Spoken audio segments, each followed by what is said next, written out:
Let this podcast run your life. Mandatory toothbrushing law. Harnessing the awesome power of zombies. Free pony platform. I'm a tyrant that you should trust. It's the Team Supreme podcast. Thank you. Welcome, pony lovers. You've chosen to let this podcast run your life. I'm your humble narrator, Tyler Lindsay. Perched perilously above me is the mythical skater boy, Corey Horgan. Howdy. Jackie's around here somewhere, scaring the locals. Out yonder is Brett Lee, my everyday carry. From deep in the taint of Texas, Clayton Hunt will join us. JC Cook will be here through the magic of space junk. And producer person Eric Fogelberg is making vulgar hand gestures as this million-watt zombie-powered glitter bomb drops on your cerebellum. So quit pop-locking. Let's make this one count. Hey, everybody. Hey. Hey, guys. Hey. Welcome, friends. What are y'all having doing? fun yet? How we doing? No, I meant what are you doing? Why the hell are you here? No, I'm just kidding. Uh-oh. Why are any of us here? Is this the wrong Well, party? see, I was walking down the street one day, and this guy jumped out of this van, threw a bag over my head, and he essentially locked me in a cage and only lets me out once a week to do this. Yeah, someone on chat roulette gave me this link. I don't know. I'm going to make a call for you guys. That doesn't sound great. It sounds like you lost at chat roulette. You don't snipe and carry. Oh, my God. Yeah, I was looking for something entirely different. So how's everyone surviving this COVID? It's still going on. Been in sort of a constant vegetative state at this point. I'm not entirely sure I am surviving this. You could be get a worse, sniffle and you're like, oh, I got it. I don't know what to do. I actually got to eat out for the first time in a couple months the other day. Oh, tell us about it. So there's this place in Houston. I absolutely love it. It's called Midtown Bar and Grill. It's the guy who owns it is great towards the activist scene. Essentially, it's hey, we want to hold an activist event, and he's like, yeah, no problem. You know, my restaurant's open. You know, they've had normal meetings there for years. I've hosted events for my campaign and everything, and so it's just a small local restaurant. And I called them the other day because I was out, I was free. I was like, are y'all open for dining? They're like, yes. I was like, bet. And I went over there. I sat on the patio with no one else. And I actually got to eat out. I had I want liver to and hear onions. about what you ate. Excited to hear about food. I may have allegedly smoked weed in the vicinity of that establishment. Allegedly. I might have. These are nothing but allegations. Oh. There may or may not exist a photo of me maybe smoking something, flipping off cops across the street from the patio. I'm calling TMZ. You Might fired. exist. Spike Cohen. Oh, what an honor. What's going on? That was like a That's the prank guy or from the something, right? t-shirt. Where I had to do that? No, it was real. Oh, okay, all right. It felt kind of hazy, but I just went ahead and did it anyway. How's everyone doing? Fucking fantastic. How are Great. you? I am doing equally fucking fantastic. Thank you. Hell yes. Ponies. How are Let's you do holding up? We're just about to get into our COVID talk here. Oh, good. I am holding up as well as can be expected. I have called so many people and said the same thing many times You've now. been advocating for cleaning yourself since the beginning. Yeah, I have. I probably in my sleep tell people that I have visited I don't know how many college campuses and housing projects across this great land to spread the message of liberty to a public that often hasn't heard of such a thing. It is and extra clean teeth. Extra clean teeth, yeah, of course. Yeah, no. He does it with style. Style is a word for it. I like to use stick-to-itiveness because at this point it's really just It's really quantity over quality. Couldn't you just like record yourself and play it into the phone?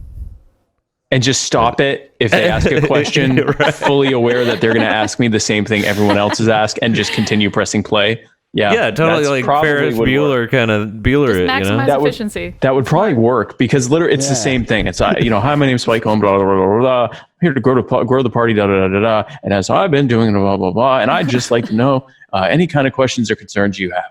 And they'll say, what are their questions? Tell What me about the about boot? what Vermin's doing. And so I'll tell them Vermin's thing. Or they'll go, what is your plan to grow the party? And I'll answer that. And they'll go, I like such and such. If such and such gets nominated, will you be his VP? And I answer that. And it's like pretty much those same three questions ad nauseum or ad infinitum. Well, I guess ad infinitum and ad nauseum because it makes me sick. And Just record all the answers and line them up on a cue pad. on like a soundboard. Yeah. That's not a bad idea.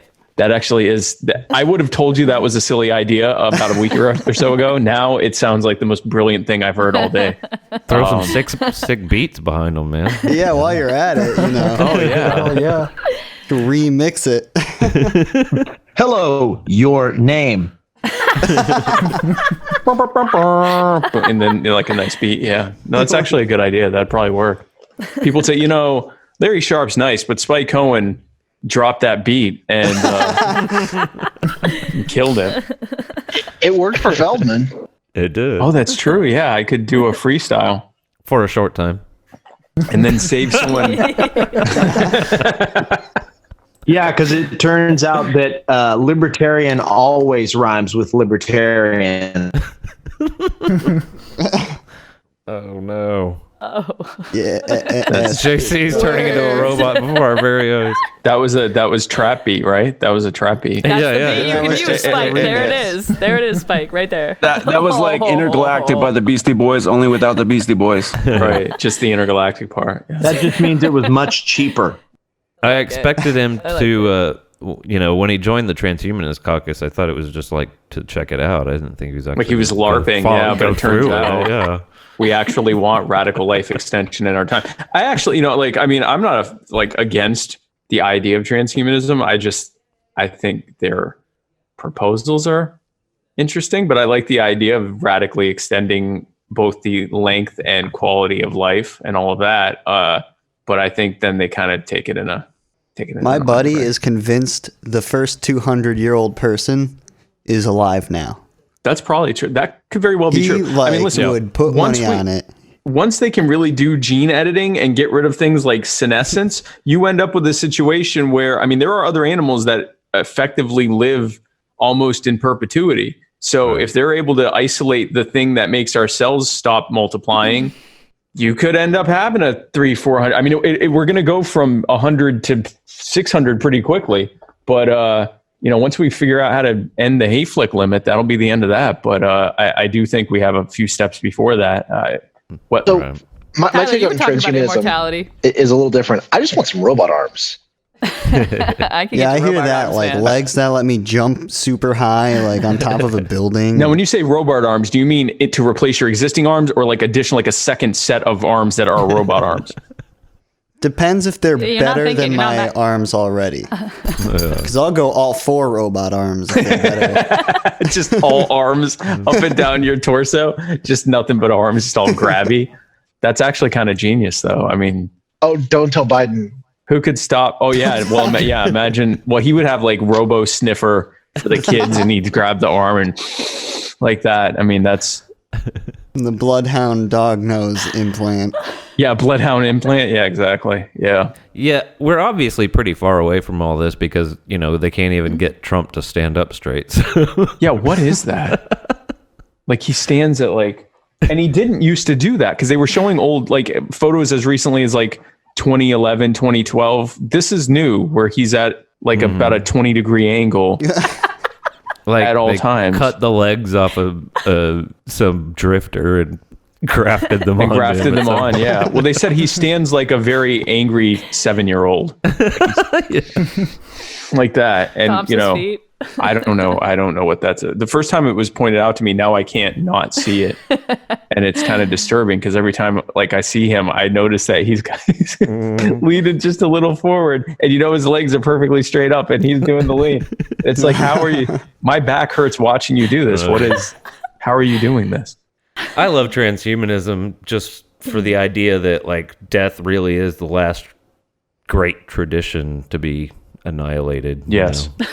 Well, plus it'll give the military-industrial complex a whole new set of ways to murder. So that's also true. Well, you know, we could actually get rid of the alt-right by like, you know, showing like reject modernity, modern. How do you say modernity? Modernity. And it's people living forever, and it's embrace tradition, and it's like a graveyard. And you will not replace us with robots. You will not replace our cells that are dying, and then they die. It's really nice. Oh, and man. Brave.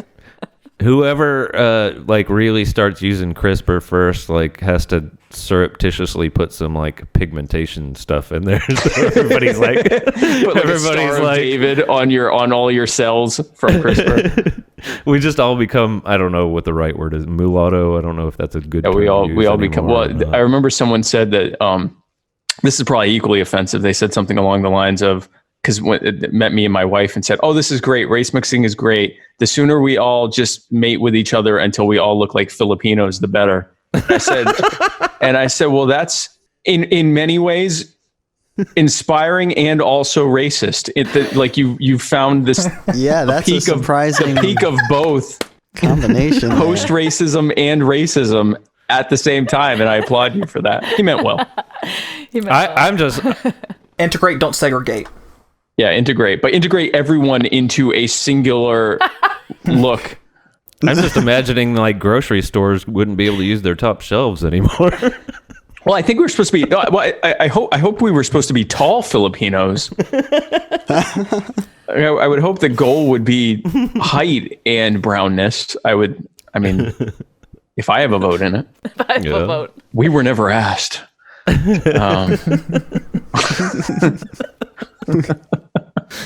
Oh yeah. So this is a fun podcast. We're trying. I'm having a blast. This is great. Is there a theme to this? Yeah, we're actually, you know, I think we were gonna see what everybody's thoughts were on reopening, whether it's too soon or whether we should kind of stage it or just open this fucker up or what. What would this all be for if we just reopened everything? We just flattened the curve. Oh well, my parachute slowed down my descent. I should also just cut I it now. still haven't gotten good enough at Fortnite.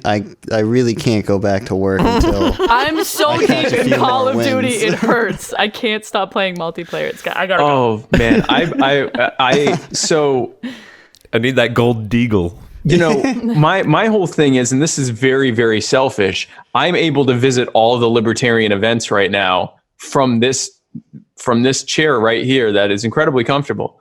And I in one way, I think it will be good when we, you know, and I'm, you know, whatever the best time is to reopen and people can go about walk about the cabin again and live their lives again. But then at the same time, it's like, oh man, now I got to go places. Like, it's like, seriously? you know, right now it's like, oh It's man, tasking. the Northern Virginia, the LP of Northern Virginia pub crawl. And I'm like, yeah. But now if someone invited me to that, it's like, oh, you mean I got to get in my car and drive 5 hours? Shower? Hold I just on. call Hold on a someone minute. while you're there and say hi. Like, so. As a proponent of mass egalitarian death, I'm all for opening the country back up. Everybody dies. All right. Yeah, I'm tapping out at 60 anyway, so I'm on board too. That's good. I read this article that Sail away. a lot of employers that are opening back up are having a hard time like luring their employees back because the unemployment benefits are more than what they would make at their job. Markedly more. Unless you're making like, I think the cutoff's like around $23 an hour. You actually do better on unemployment plus 600 than if you get your job back. And plus then you got to work. And there were people who, when that PPP, the payroll protection program loans where small businesses were taking that money so that they could keep their people on payroll. And the people were angry. They're like, no, lay me off. I want my extra money. So I get it, because it's like, okay, I can get paid the same thing to continue working in, less safe conditions. The Hallmark store. Home. Yeah. At Walmart or even at, a gas station or whatever. Cause I mean, again, this was a lot of like mid-level jobs too. Like, people making $15, $16, $17 an hour are like, hey, no, I want my unemployment, as opposed to stay home, not worry about, COVID or whatever, and get more money. So, as someone who's been retired for 3 years, it was really 6.5 to the other for me. But I definitely would have been in the, just cause I like napping, I would have probably been in the stay home camp, team stay home. What you have to do is go get yourself a job and then get laid off. Yeah, but again, then I'd have to get in my car. Like the whole thing is like, how much additional napping can I get in? Which is why this campaign has been counterintuitive to my overall life plan of napping a lot. Because I have not gotten a lot of naps in the past few weeks. Don't violate Spike's nap. Really? Like when I say the nap, I mean my actual nap. That is an act of aggression. Let me get some rest in. Let my boy Spike rest. That's the only time I sleep well. It's like in the middle of the damn day on the couch. Oh yeah. Yeah. That's the or best. Or in the morning until 2 p.m. No. Never that. We don't do that. The best sleep is when you're supposed to be awake. Right. That's like a naughty. Ooh, I'm supposed to be awake. Sleep hits different when it's illegal. Yeah, it's a naughty sleep. It's an illegal naughty sleep. The forbidden fruit. A dirty little sleep time. I love it. Like you sleep like this, like, oh, I should be sleeping. Ooh, I'm gonna be in trouble. Am I in trouble? Am I in trouble? Is someone gonna spank me for sleeping? I'm gonna wake up and not know if it's 6 p.m. or a.m. We're gonna wake up and play video games every goddamn day. That has happened too many times. If I don't know why we haven't figured out how to pay people to be lazy, because like that specifically is what humankind is really bring in good at. robots. Like we're really good at being fucking lazy fucks. Like lazy, all the other stuff is tacked onto our laziness. It's like just to keep us from laying on the couch all day. That's fair, yeah. So much of the shit that I do or did before my leave of absence at Whole Foods was shit that I feel like robots would do better anyways. Well, that was like a lot of the Yang accelerationists were like, when Yang would say, you're about to be replaced with robots, they're like, yes, yay, give me that $1,000. Like they were like, it wasn't like they were worried about it. They were looking forward to the robots laying them off, so no one would expect them to do stocking or run the cash register or whatever job they were doing. They were like, I mean, I even knew people who were like in customer support that are like, yeah, as soon as AI is able to have a conversation, I can't wait to just stay home and get my robo-bucks or whatever. Robo-bucks, that's what it is. Robo-bucks. Everybody get assigned a robot or something. Yeah, you take a robot home that takes care of your needs. I'll just take my pony and go. That's all I want. I want my pony and I'm going to leave. Imagine all of those zeros and too. ones. Oh, the zeros and ones. So do y'all take the kind of Oscar Wilde kind of view that we would all suddenly, be free to create and to innovate and to I think that would be nice. Sing Kumbaya, or is it like WALL-E, where we're all just going to be so fat we can't walk on our own 2 legs? I'm trying to get probably fat. like a hybrid of those things. I think we'll be a lot of fat artists. Poetic obesity. Yeah, poetic obesity. Poetic obesity. That's beautiful. Yeah.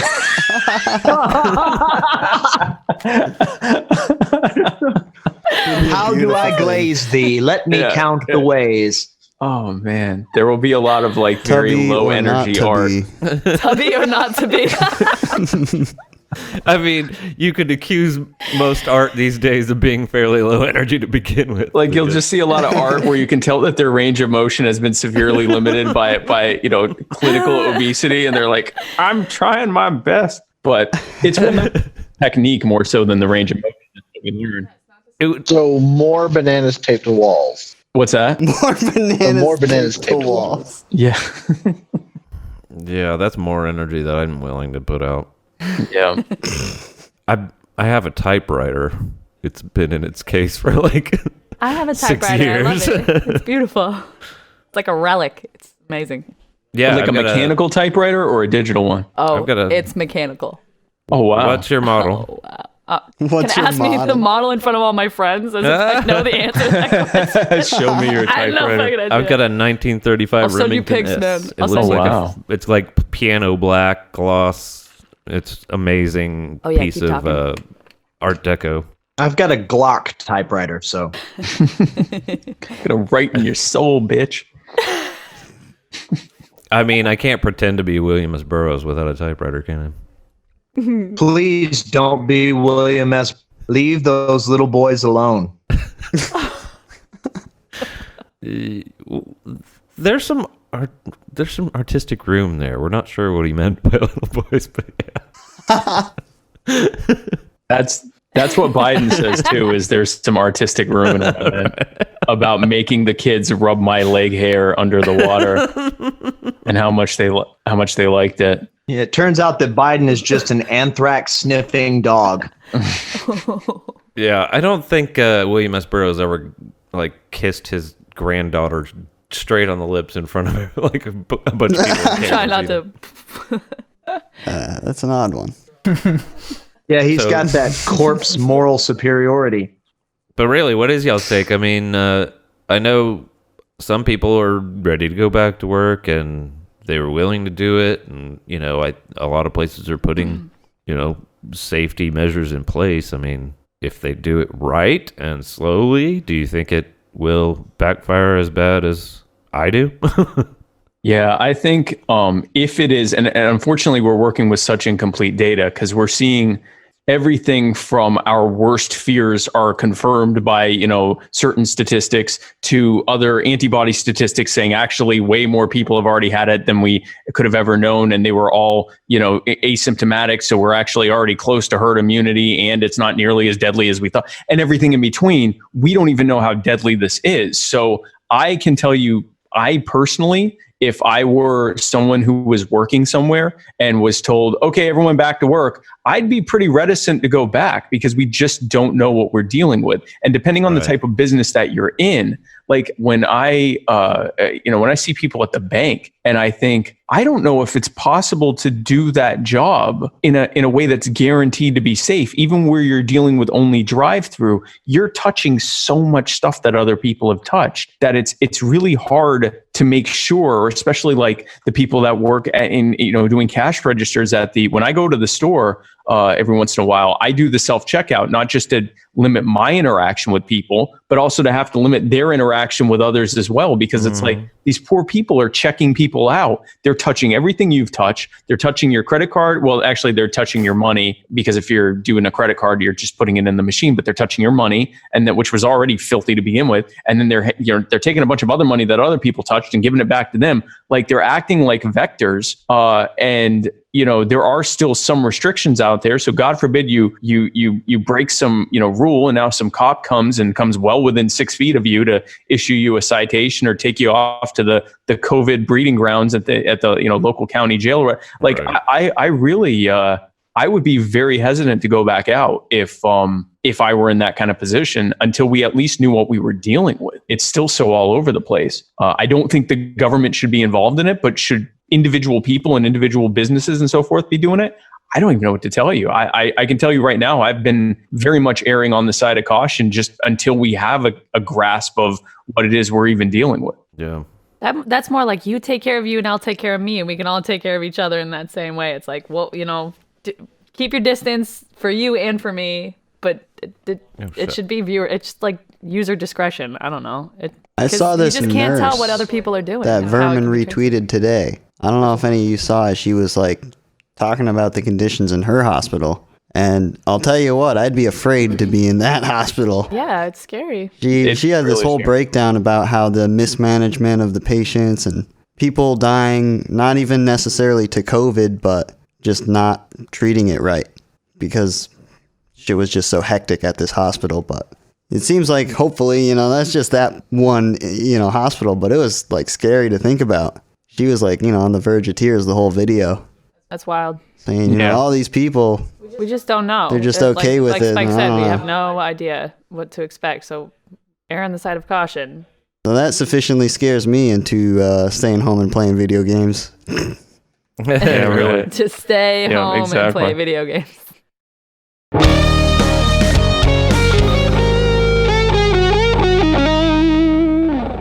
Ha ha ha ha ha ha ha ha ha ha ha ha ha ha ha ha ha. Hi, this is Vermin Supreme, and you are listening to Let This Podcast Run Your Life. We'll be right back with more Spike Cohen, the Libertarian Party's vice presidential candidate. You can find out more about Spike at spike2020.com. On Facebook, literally Spike Cohen, and on Twitter at Real Spike Cohen. This is Let This Podcast Run Your Life, the Team Supreme podcast. So real quick, what is the official? Because when Amash put that out about, you know, they're intimidating legislators, which in my mind is like one of the least things I'm worried about in life is whether legislators feel intimidated or not.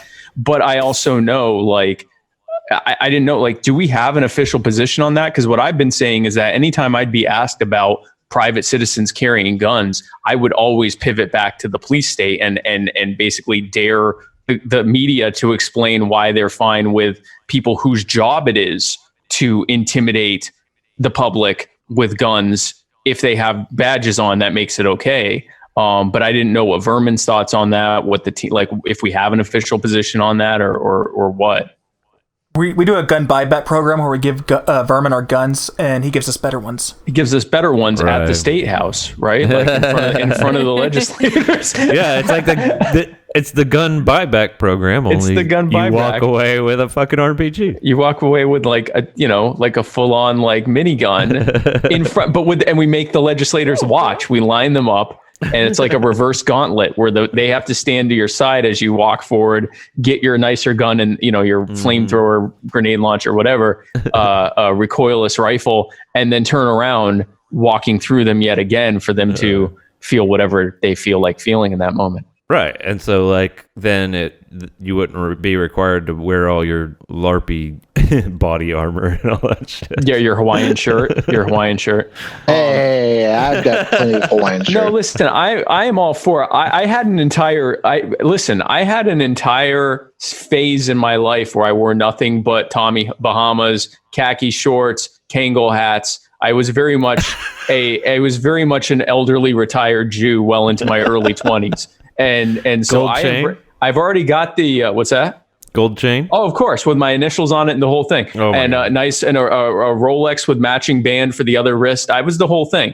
I was very much like an episode of The Sopranos, and I still have a lot of that stuff. So if we have to go tactical with that kind of gear, I'm already ready to go.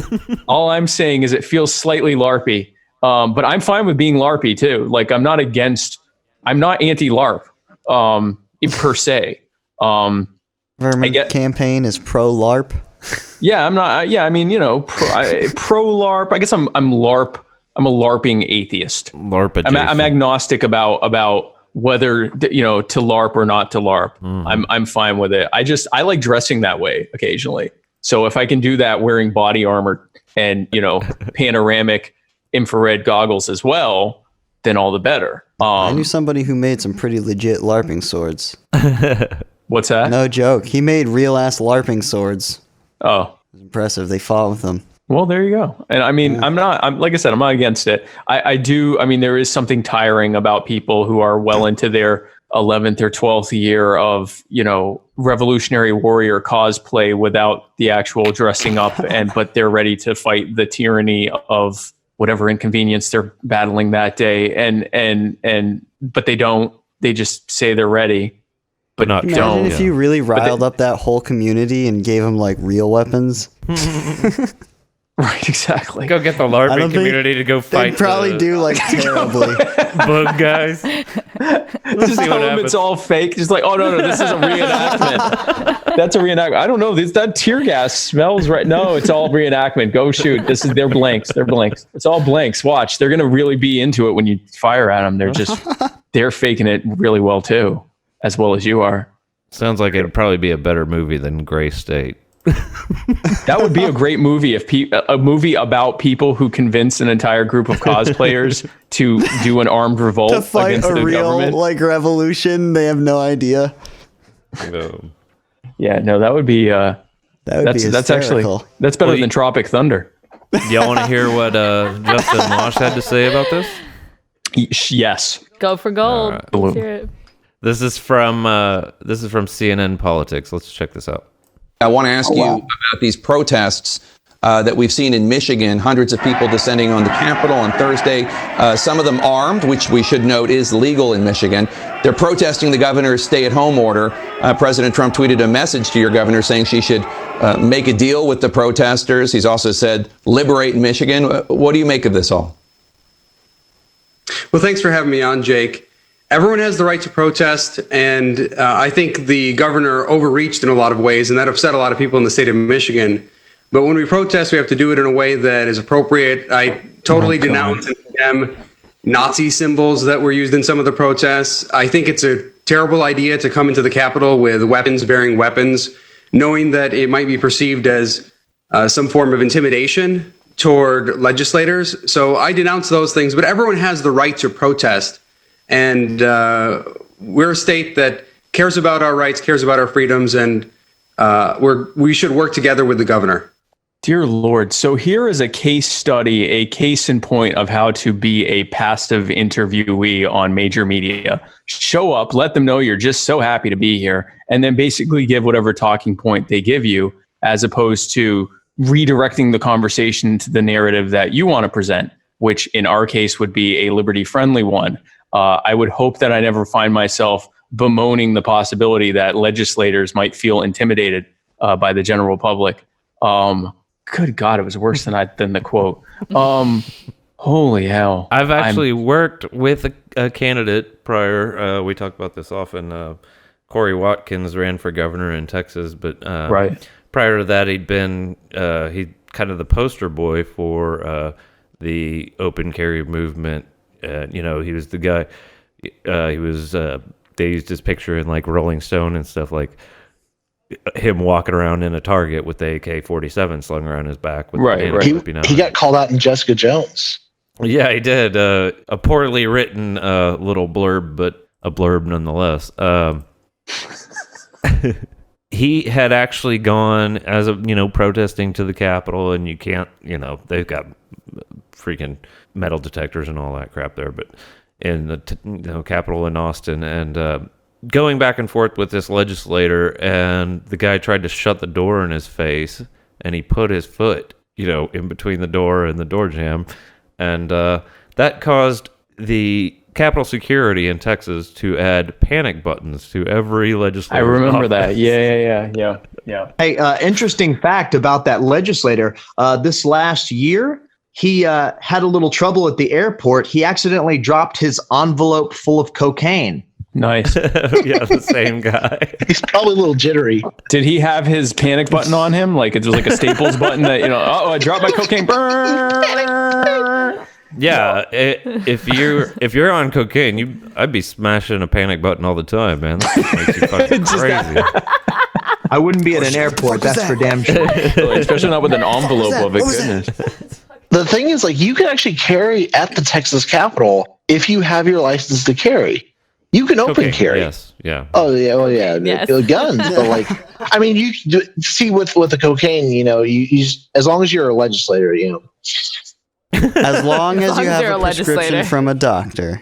Justin Amash talking about protesters with guns is like Donald Trump talking about immigrants. It's like, I'm fine with you doing it, but just go through the legal and rational process of doing so. It's a bunch of garbage. Like if and there's a way to talk about optics internally within other libertarians, like, hey, maybe this isn't the best way to do it. But when you're on major media, here is your opportunity to speak to millions or hundreds of thousands of people about what libertarianism is. And instead, you are simply, where you have an opportunity to hit these questions out of the park in a way that they weren't expecting. He's just sitting there hoping to get walked.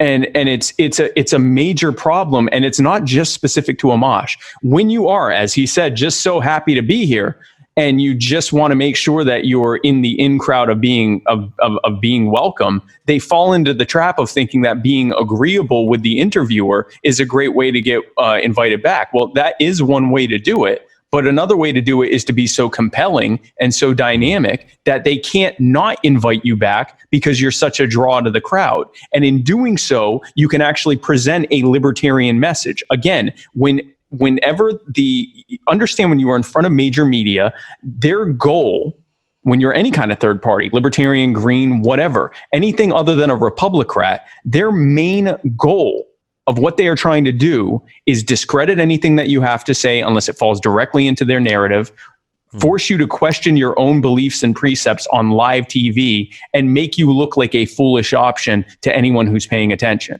And the sooner you can flip it around to them and say, no, if we want to talk about people with guns intimidating people, let's talk about the people who killed Tamir Rice. Let's talk about the people who killed John Crawford. Let's talk about one of the retired ones who just killed Ahmaud Arbery, or Ahmaud, or however you say his name, Mr. Arbery in Georgia. Let's talk about the people who every day go out into the public fully armed with the explicit purpose of intimidating all of us. If we're really going to have that conversation, and if they try to shift it, say, excuse me, I thought we were having a conversation about people with guns intimidating people. Why are we not talking about gun violence? Why are we not talking about gun intimidation? And flip it around to them. And it does two things. First of all, it trips them up. It forces them to do what they wanted you to do, which is question their own precepts and beliefs on live TV and look foolish, which is what they were trying to do to you. The other thing it does is it makes for such compelling television that they can't not invite you back, because television media is a dying medium. They need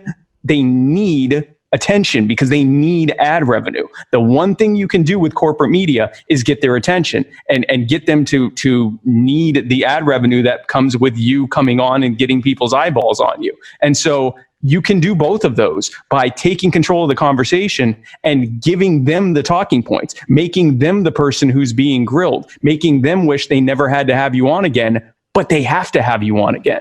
And that's how, if we're ever going to do anything as a movement, as individuals, as a party, or anything else, we have to take control of the conversation every opportunity we have. And if we don't, we are going to continue to have what is Aleppo moments from here into eternity, because that's what they have us there for, is to make us look like shit. And until we turn around and make them look like that, then it's never going to change. Oh, just disrupt. That's all I want to do. Yes, disruption. Just yes. But I mean, they call McAfee, right? And look, wait, I mean, he comes on to talk about fucking whales. Like, I mean, they bring people on who are going to get attention. Right. They're going to bring him on. They brought Justin Amash on because, he's declaring himself the nominee. But the reality is he's not going to get as much attention as a Vermin Supreme or someone who is going to take control of the conversation because people want to see that. We talk about respectability. People respect what they perceive to be as bold and fearless. One of the biggest reasons that Donald Trump was able to rise above everyone else, despite the fact that, if you want to talk about respectability, here is a large, bright orange man who speaks at a low scream and stands at a 20-degree angle and gold plates everything. He's been the butt of pop culture jokes where people are laughing at him and not with him for the past 40 years or 30 some odd years. The reason he won was because he portrayed himself as a warrior against this system, and he wasn't. He's just as enveloped in the system as anyone else. He's a benefactor of it. But he portrayed himself as that. People are drawn to who they think is the fighter. And if we don't start fighting both in real and performative ways, we're never going to get anywhere. And that's what I love about Vermin. And that's what I've been trying to replicate when I do my interviews and my appearances and so forth. Damn. Damn. Yeah, how he fooled people into thinking he was an outsider casino owners. Casino owner who used eminent domain to become a billionaire. But he did it. He said, I'm with you, and these stuffed suits don't know what they're talking about. The way he portrayed himself and everything else. They took the joke. They took this guy that they thought was a total joke for decades, the jokes. I remember being a little kid and seeing on Saturday Night Live them making fun of Donald Trump with Phil Hartman and Jan Hooks as Donald and Ivana. Like, I grew up with that. He was a joke. No one took him seriously. He's still largely outside of his, cult of personality, is not taken seriously. He won the nomination. Outside of a lot of other people who had way more bona fides within the party. Right. The reason he won that was because he portrayed himself as a fighter. He gave the idea that this guy who uses hairspray on his hair to make it look perfectly hideous every hour. This incredibly effete man portrayed himself as the ultimate alpha male who's fighting against the forces of the deep state, and people bought it. People are drawn to the perception of boldness and fearlessness. They still buy it. And we can actually be that because that's actually what we believe, but we have to tell people that. Well, and one thing that Donald Trump really does well is branding. Yes. Like his hair is a brand. Is a brand. It is hideous. But if you just saw the hair alone, the Libertarian Party's brand, apparently. Yeah. Like, if you saw something similar to it, you would say, "Oh, that's Donald Trump's hair." That's Donald Trump's hair. Yeah. Yep. And you see a boot or the MAGA turned upside down. Vermin Supreme. That's Vermin Supreme. Now. Yeah. What does Amash have? Like, what is his brand? Oh God, being happy to be here. I don't know. Those eyebrows are something else. Oh my Lord! Listen. I don't like to kink shame people's eyebrows, but man, here's my thing with Justin. He doesn't have a brand. His right. I guess brand is that he's a firebrand Republican, which within Liberty Republican and Liberty adjacent and some libertarian circles is enough for them to be all happy about it. And his other, I guess, brand within the party is, well, he's an elected official. Well, yeah. As a Republican, he used the cheat code. Like, if any of us decided to rebrand ourselves as conservative Republicans in conservative Republican districts, we'd win pretty easily. And then a few years later, we could say, well, actually, I'm a firebrand and I don't care what this party says because I'm a rogue independent operator. And then we'd get run out of our own party because we aren't keeping with most of the party line anymore. And then we could rebrand ourselves as independents. And then we could show up at the Libertarian Party one day at 11:59 at night and go, there's always something special about you, after we've been completely run through on everything else. Right. And that's what, that's essentially, if he is nominated again, if we do this again, nominate yet another Republican in exile to do one last quixotic tilt at the old windmill before they saddle off into the sunset and begin their career as a former presidential candidate, permanent pundit on the talk circuit. If we keep doing that, then we are presenting that the true path to being at the top of the ticket within the Libertarian Party is not the Libertarian Party. It's the Republican Party.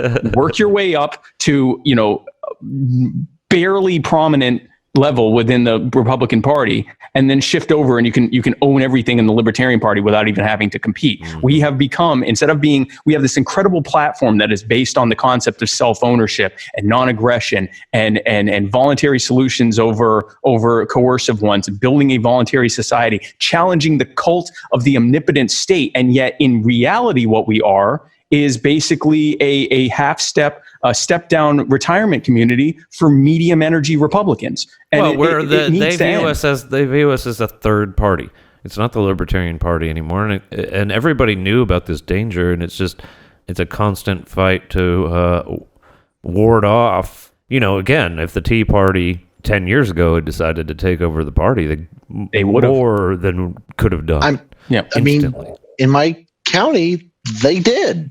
And they've kind of kept a hold of it. I mean, in counties and some states throughout the country, yeah. Yeah, I mean, that's the thing, is like, so many disgruntled Republicans just see us as a way to just enact the conservatism that just can't really take hold in the mainstream of the Republican Party. And that's not what we're supposed to be about. No, we're not the constitutional conservative small government party. And that's the problem is I will meet people and usually they've been, libertarian in thought for roughly 3 to 6 months. And they'll say, libertarianism isn't anarchy. Libertarianism is respect for this republic and what it stands for and the constitutional, the Bill of Rights and the constitutional backing of what our founders intended. And I'm like, no, libertarianism was actually founded by socialists in the late 18th century. And it's based on a concept of self-ownership and voluntary solutions and dismantling oppressive structures. And if you read the Libertarian Party platform,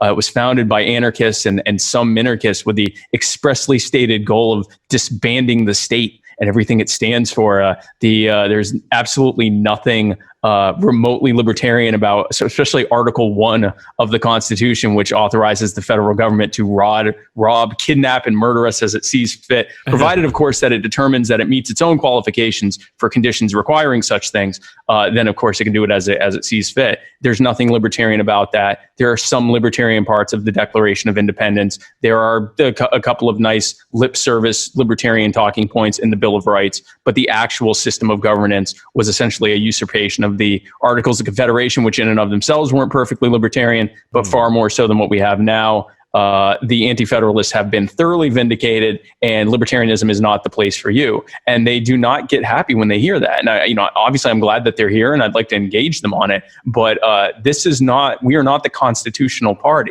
We are a party that recognizes the concept of individual bodily and lifelong autonomy, the sovereignty of the individual and so forth. That is not what what they stand for. And they don't know that, and no one tells them that, nor would they have any reason to think that, because the top of our ticket is often populated by people who think exactly like them. So why the hell would they? They'll just go, but Gary Johnson didn't believe that. Well, you're absolutely right. Gary Johnson didn't agree with our platform. Well, why'd you nominate him? That is an excellent question. And that's a problem that we have. There is nothing good from a structural or philosophical or functional level for us to keep nominating Republicans in exile. It doesn't make sense. It is not our brand. It is not our philosophy. It is not a way to move forward as a party. It has nothing to do with anything that we are trying to actually accomplish, unless what you're trying to accomplish is making money for your political consulting firm. Well, I mean, there's always the argument that, Justin Amash, he never was a Republican. He just ran as a Republican. Well, isn't that fraud? Don't we sign a thing when we join the Libertarian Party that says I will not use force, fraud, or coercion to advance my political or social goals? Right. And also to go back to to go back to the armed protesting, how many Libertarian Party members have protest armed? If that is an intimidation, which is a form of coercion, then Justin Amash just said, hey, all you libertarians that have gone to these armed protests, I'm one of them, you guys just violated your oath to the oath of affiliation. Right. So, yeah, should I just say, well, sorry, guys, I've gone to a protest with a gun. I guess I'm the only real libertarian. The only real yeah. I don't violate the NAP. I just tell everyone I'm happy to be wherever I am, and that way no one is offended. I have reached pure libertarianism by never possibly piquing anyone's sensibilities at all. Goodness. Everything I say contains no statement, so no one can be offended. Yeah, exactly. Yeah. Apparently, he was on Bill Maher this evening, and they referred to him as the good Republican, and he seemed very flattered by that. That's a soundbite. Oh my Lord! It is. This should be as laughable as Lincoln Chafee was entering, and yet here we are. With Lincoln Chafee, it reached a point where it actually got tiresome and I stopped doing it. We were just dunking on him constantly, all of us. Even a lot of the prags were, all of the audacious people, all of the radical people, all of the Mises people, even a good number of the prags recognized what the problem was. And yet here it comes slightly repackaged. And we go, oh my gosh, this is the second coming. This man is going to bring us to 5%. And first of all, let's talk about 5%. 5% is what it takes for you to be able to get stolen money for your presidential campaign. And it's interesting that a lot of the same people who tell us that we shouldn't be telling people that taxation is theft are also the same ones telling us that 5% is the ultimate goal. Turns out to them, taxation is the way that they plan to fund their political ambitions in the future. Yeah, there are different ways to come down on that, but that's very inside baseball. I'm not sure That's fair. would give That's a fair. shit about. Understood. Regardless, nobody is as exciting as Furman. I mean, come on. Oh, even Straight up, close. man. No. Who else has a There's freaking no boot on their head? question. There's no question. Oh, He's Vermin's the exciting, best. but he Nobody knows else his is stuff, which he's is the most talking important. to cam girls and political nerds. He's got everybody. Yes. He's just the best. And Everybody's tuning can't into argue. Furman. Yeah, no, I still Vermin- don't understand how, if you're running a campaign, like, and you're supposed to have a following, like, you know, Justin Amash has 430,000 followers on Twitter. He lost a bunch, I think, when he announced, and then he's gained some back. But why can Vermin beat you in every fucking poll? Like, I've you been just have a saying that, really yeah. bad social media game. I've been saying that. I tell people, I say, have a poll with him and any other number of libertarian candidates, and then make it public on any social media. And when he wins, because he will, Right. on a public poll, ask yourself what this says about his reach, his ability to organize, his ability to inspire people, and Right. his overall popularity. What does that tell you about that to the public? Because I've seen people go, well, it's not fair. He keeps winning. You're not limiting it to libertarians. Well, yeah, that's how the general election actually works. Is you don't have to pledge not to violate the NAP to vote in the general election. That's what's amazing too, is he'll win these online polls that are multi-step processes, like where you have to go click on a link and then do a ranked choice voting, which a lot of people may not even be familiar with, and all this stuff, and they're jumping through the hoops to have him win these polls. Yep, absolutely. Yeah, no, and, and apparently Amash people can't even be bothered to hit a button on Twitter. Well, they're too busy, they're too busy just being so excited, obviously. Yeah, they're just so excited that they're basically catatonic and can't even vote. But no, I mean, listen, when I was in New Hampshire with Vermin during the primaries, and I tell this story a lot because to me, it just drove everything home that I had already been believing, and I saw it firsthand. We went to the Tulsi event. The people there were more interested in us than Tulsi. We went to the Yang event. The people who were brokenhearted that Yang had dropped out were so elated to see Vermin, to a point where we had people signing up for the Libertarian Party of New Hampshire, people that were signing the ballot access petitions and stuff like that. They were and very cerebral crowd, the Yang Gang people. They wanted to talk with us for like an hour plus, specific questions about libertarian policies and libertarian philosophy and stuff. Very incredible crowd there. Then we went to Tom Steyer's event. There were 6 people there, but they had the best food. So we got some cake and some roast beef and left there before they kicked us out. And then we went to the Bernie event. And there were thousands of people in this packed stadium waiting. It was so packed that they had stopped letting people in. And so they finally let us in. And of course, they're watching us. I come in with a stick with a pony head on it. Security's looking at me like, what in the hell is this? But so we walk in and we go into as Bernie is giving his victory speech. And probably about a quarter to a third of the crowd saw us come in, saw me hold up I held it up like a scepter with my pony stick, like I'm heralding the entry of our new president. And Vermin comes in like this and nodding to the crowd, very serious faces. We look to each other and nod occasionally, and I'm holding it up and pointing it at everyone. People start jumping down from the bleachers. Probably about a quarter to a third of the crowd immediately stop paying attention to what ends up being Bernie's final victory speech, because that was the last time he won. And they come down. They all want selfies with Vermin. They all want pictures with Vermin. They all want autographs with Vermin. They all want to go on social media to tag Vermin. They're even having selfies and pictures with me. They didn't know the hell I was. I was just there with Vermin. And so this went on for hours, long after Bernie, gave his speech and left. And it was so crowded. And of course, we tell people, if you want your picture taken with Vermin, you have to turn if you have any signs or any hats or anything, you have to either turn it upside down or just take it off and throw it on the ground and pick it up when you're done. People were throwing their stuff down to have their pictures taken with Vermin, so that, wouldn't say Bernie on it or whatever. Some people weren't even picking their stuff back up. These are people that had traveled hundreds or even thousands of miles in some cases to see Bernie speak. As soon as they saw Vermin, They dropped everything for Vermin. So for hours, the security tried to kick us out of the stadium, but the crowd was so big they couldn't physically get to us. So they had to simply allow the crowd to go through us. I don't know how many thousands of selfies we took or how many thousands of people we took selfies with. What I do know is in that 2 hours time, we interacted with more people than every single libertarian convention or event that I have been to during this campaign, both online and offline combined, not even close. Right. Vermin brings a level of star power that is inconceivable within this party. Everybody likes to laugh. Yes. You know, and he's a morally sound individual. Yeah. So. Yeah. They make him laugh. They are in love with him.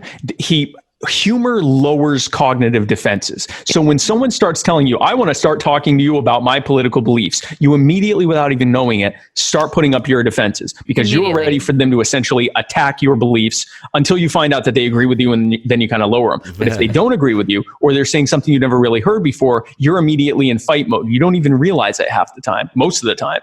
When you come in with humor, they're just entertaining you. And if as they're entertaining you, they drop some bombs on your belief system, your defenses are down, and you go, oh, you know, that's a good point. Never thought of it that way. You're not going to take it so personally and actually be able to kind of digest some of that stuff. And exactly. It's far more productive. Far more productive. It's far more productive. And by getting their attention, by being that way in the first place, you get their attention where you never would have. If I go out here, a perfect example, and this is me doing kind of replicating what Vermin does.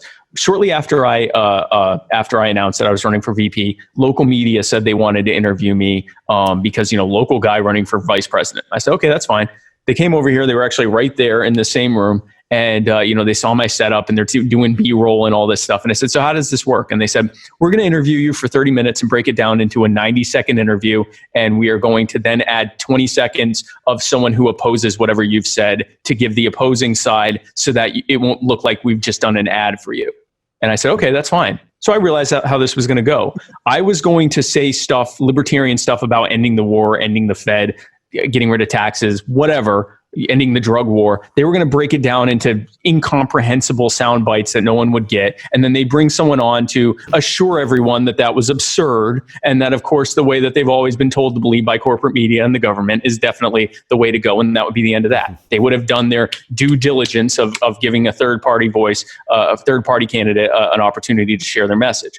So instead, I talked to them about ponies and badgers and cheesy bread and walruses and giving everyone, making cops wear the Barney outfits and sing the Barney theme song. And they have to let people go if they can't sing the song right. And, you know, we're going to get rid of the Supreme Court and replace it with the janitor. And his name's Reginald. And he's going to rule over us as a king, as he's, you know, his divine right intends. And all of this, I went on for a half hour. Every time they tried to ask me a serious question, I would immediately pivot it back to nonsense. You know, we're going to legalize recreational plutonium because once the zombies are giving us all the power that we need in perpetuity, then what are we going to do with all this plutonium? Well, whatever the hell you want. It's your body. Just stay away from me for the next 35,000 years. I went on. I did this for probably a good almost hour. They got all of this footage. They were completely gobsmacked, had no way to process what just happened. And they acted like they weren't going to use it. They said, well, we'll see what our management said. And I said, that's fine. I knew they were going to use it. They couldn't not use that.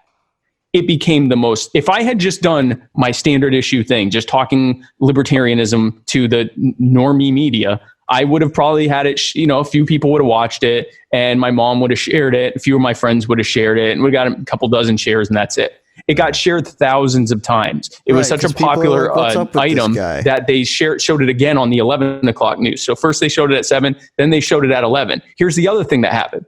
They couldn't find anyone to give a 20-second spot opposing what I just said. Because who the hell wants to say, no, we definitely shouldn't give people cheesy bread and you can't actually go back in time to kill baby Woodrow Wilson. Like, they weren't going to do that.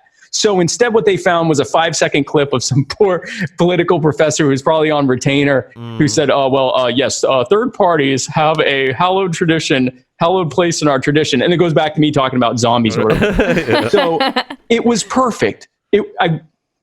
thousands of shares. And we had a bunch of people contact me through the website and my social media, people that follow me to this day, because they they had to know more. It's how boot pilling works. You get their attention with the insanity, and you keep their attention with good-natured, funny, humorous, satirical stuff that they don't feel challenged, even though you're dropping little allegories and little truth bombs that they haven't even processed yet. And then when they come to you, now they're coming to you wanting to know more, teach me more, tell me more about what you really are about. Now you can hit them with the serious stuff. We do that all day long. It's how we won the Libertarian Party presidential recruitment contest, where we got almost twice as many recruitments in the month of April as every other candidate combined. Yeah. By the way, shout out to Justin Amash for getting that one. That one on the recruitment contest. But, this is how it works. We say this is the way. This is the way. You subvert people through humor and goodwill. You lower their cognitive defenses. You get their attention, and then you hit them with the real stuff. But you can't do that first. And you sure as hell can't show up and go,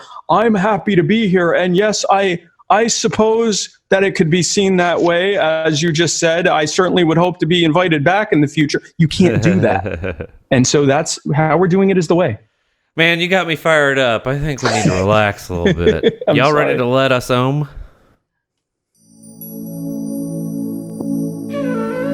Is that working for y'all? Oh, yeah. All right. Let us omm.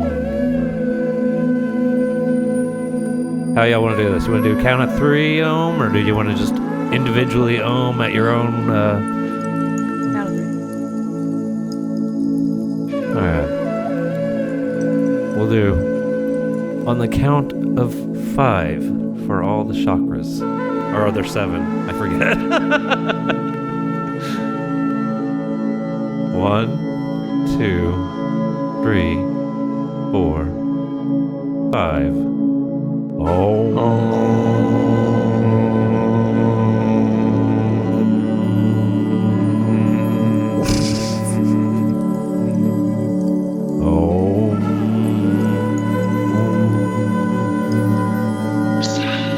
This is super relaxing. Totally working.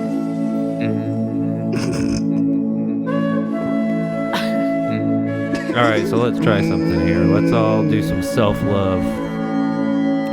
Go around and tell me something you love about yourself. Let's start with our mythical skater boy, Corey Horgan. I have a huge passion for respecting women. Nice. Clayton, hit me with some self-love.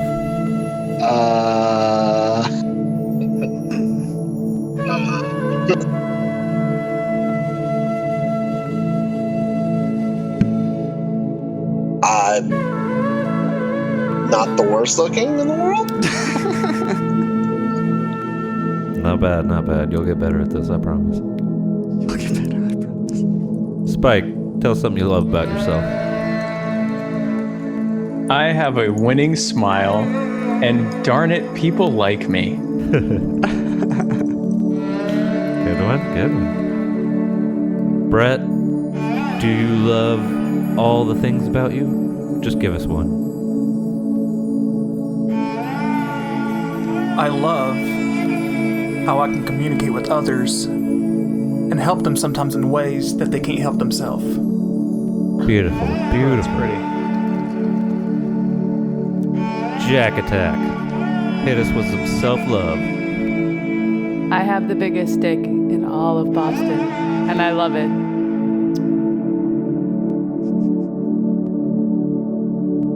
Nice, nice, nice. JC, what do you love about yourself? I love that I'm capable of love. Nice.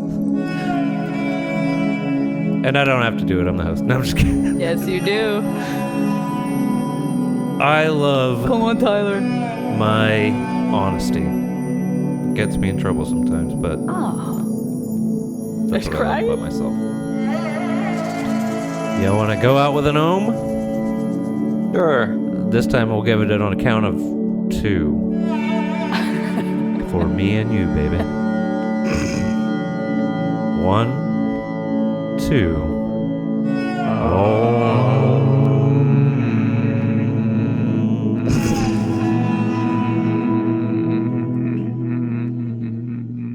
Nice.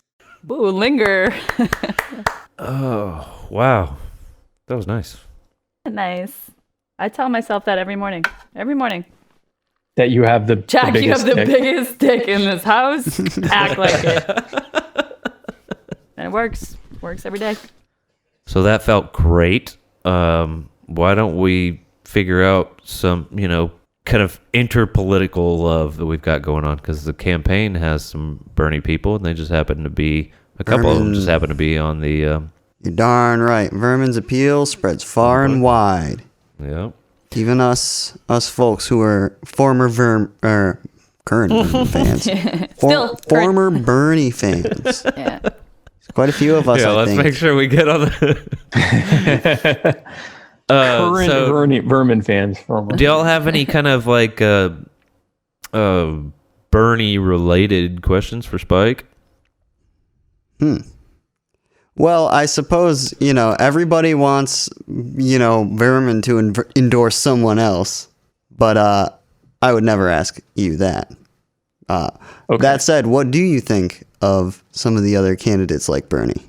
Well, I think Bernie represents something, right? He represents an entire, really 2 generations of people who have been completely and utterly left behind by this system. And they've been told that this system is the free market. And that's obviously a patent falsehood, but that's what they've been told. That's what they've been told by the government, by major media, by any inputs they could possibly receive. They've been told, you've been told, that that's the free market at play, that this is the pinnacle of free market enterprise and economics, the American dream. The problem is, for your generation especially, and even the generation before yours, you've been completely left behind.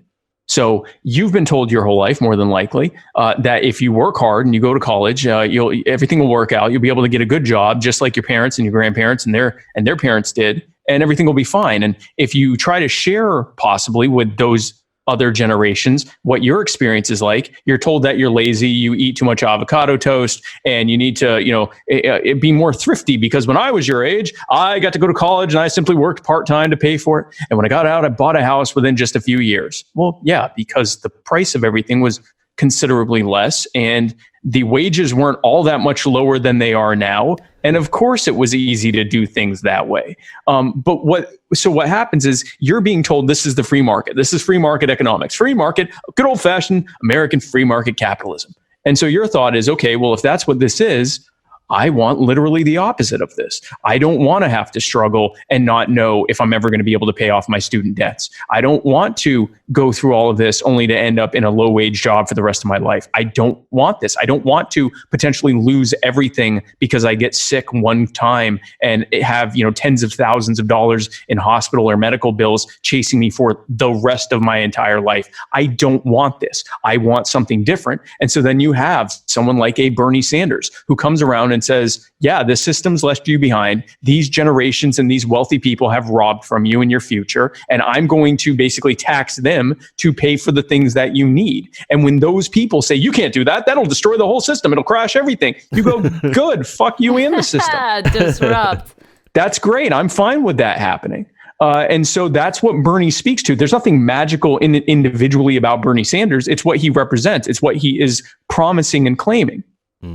What we as libertarians believe. And I'm sorry. Vermin. That's the main reason I was attracted to him, and now Vermin is I was militant by the system. I went to school. I was community college, but I paid it off. I have a pretty decent job, and I make pretty good money. And I want to buy a house for myself just to live in, and I can't, even though I'm following the system that they have in place. I still can't do those things, and it's like, well, obviously the system doesn't give a shit. Right. I feel like it Bernie sets you up for failure. And he's someone who tries to help people like that by working within the political system, which clearly has been proven to shit all over him. With the DNC doing everything they can to put their, thumb on the scale. And He knows against more, him. and he's Yeah, done and far that's more the thing. And so I certainly I don't want to bash anyone's who they're looking into within the system. But here is what I will say. Bernie Sanders is as intimately aware of what the system is as anyone else who has been involved with it as heavily as he has in his time. And he definitely, has been incredibly principled on a lot of issues. He also endorsed Hillary Clinton. He also endorsed Joe Biden. And if we say, and we have this on the Republican side with Justin Amash, like, well, they did what they had to do to try to change the system. Okay, fair enough. It didn't work. I'd rather him endorse vermin. Oh, I'd love for him to endorse Yes. vermin. What we as libertarians believe, and again, libertarianism is a spectrum, so I'm not going to try to present just my idea of libertarianism. So I'm speaking about libertarians writ large, the overall concept of libertarianism. We believe that the problems that are in place are the result of systems of oppression and exploitation that have been set up by both the state itself and also its functionaries, the corporations, the mega conglomerates, the multi-billionaires, the special interest cronies and so forth, who have glommed onto this system of centralized control, central planning, that have created this nightmare of a system that we're in right now. And so whereas we have similar precepts on what the problem is, we feel like when we hear like a Bernie Sanders or an AOC or someone say that the problem is we need to centralize things more in order to be able to help people, what we believe is that we actually need to be moving structurally in a different direction. We need to be dismantling these systems. In the Libertarian Party, we talk about challenging the cult of the omnipotent state. What that cult is, what that belief system is a belief that government is inherently good and that we just have to put the right people in charge or structure it in just the right way, and it'll work right. But here's what government is. Here's what the state is. The state is a monopoly of people who write down things on sheets of paper that they claim give them authority over all of us. The authority to tell us what to do, the authority to take from us as they see fit, the authority to harm us as they see fit, to use assault if they have to have people go out by proxy, the police state, to do their will against the people, against you, as needed. If they need to, rough you up and put you in jail because you didn't listen to them, then they give themselves authorization to do that. If you allow someone to have that kind of omnipotent power to simply write on a sheet of paper, to agree with each other that they need to write on a sheet of paper that they can do this to you, then you are going to end up with total tyranny. And it's just how slow of a march or how fast of a march we are to that. And many of us live in a gilded cage where, we are restricted, but we're comfortable enough that we feel as though, we're not being restricted or that we're free. But there are many of us. Go ahead. When do Bernie's policies become self-defense? When